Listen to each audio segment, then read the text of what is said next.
Krishna SNS College of Allied Science. Today we are going to see about the design thinking based class on osteoporosis. Osteoporosis is a metabolic bone disease. It is caused by decreased bone density and decreased bone mass. It is characterized by thinning of bone density. It will lead to fracture of bone. It is a silent disease that you may not know the disease until you get the fracture. We will see the one by one. First, the causes of osteoporosis will be explained by Kavya. Osteoporosis causes genetics, hormonal changes, endocrine disease, protein deficiency, calcium deficiency, vitamin deficiency. Okay. The first one is genetics. Family history of osteoporosis will lead to osteoporosis easily. Then hormonal changes, especially for women. After menopause, the hormonal imbalance will be higher in most of the women. So the hormonal imbalance will lead to decreased bone density. It will lead to osteoporosis. Next one is endocrine disease, like thyroid disorders like that and all will lead to osteoporosis. Next is protein deficiency, vitamin D and calcium. These are the three major causes of osteoporosis. Vitamin D and calcium will regulate the bone density. So a decreased level of vitamin D and calcium and protein will lead to decreased bone density. It will lead to osteoporosis. Next is signs and symptoms will be explained by Shiva Shankari. Signs and symptoms: fracture, back pain, loss of height, kyphosis. Here the kyphosis is excessive outward of curvature of the spine, decreased mobility. Okay.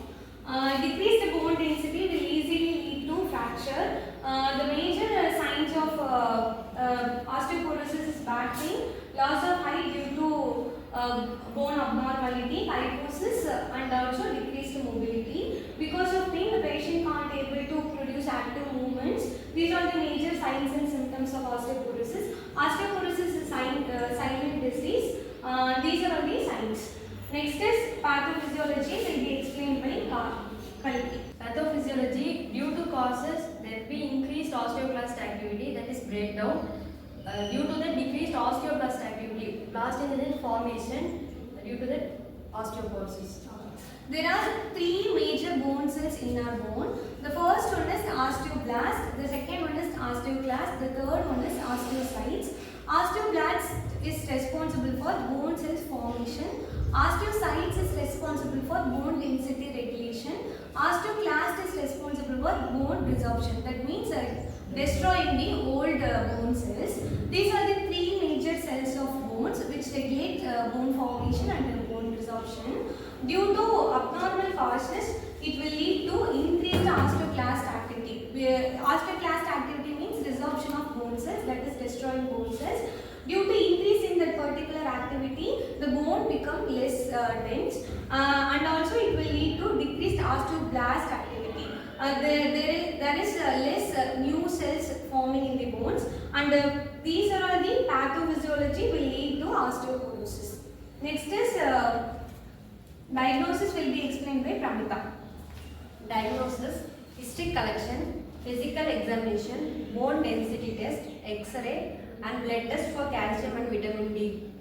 The major reasons for osteoporosis is calcium deficiency, vitamin D deficiency. So we have to rule out this particular test, and X-ray is to visualize the fracture. Bone density test is to diagnose the dense levels of that particular bone, and physical examination, history collection to rule out the particular condition. Next is medical management will be explained by Lakshmi Priya. Medical management: bisphosphonates, hormone replacement therapy, calcium and vitamin D supplements. Surgical management: hypoplasty, hip replacement. Hypoplasty is the minimally invasive surgical technique to treat the compression of spine caused by osteoporosis.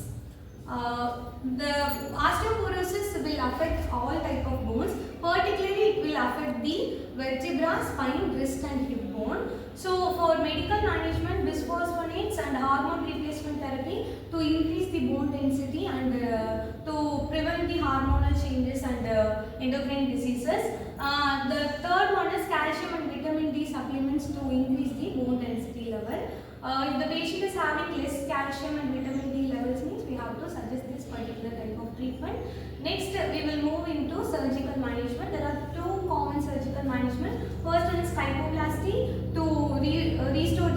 procedure. The next one is hip replacement. If the patient is having osteoporosis in hip means we have to replace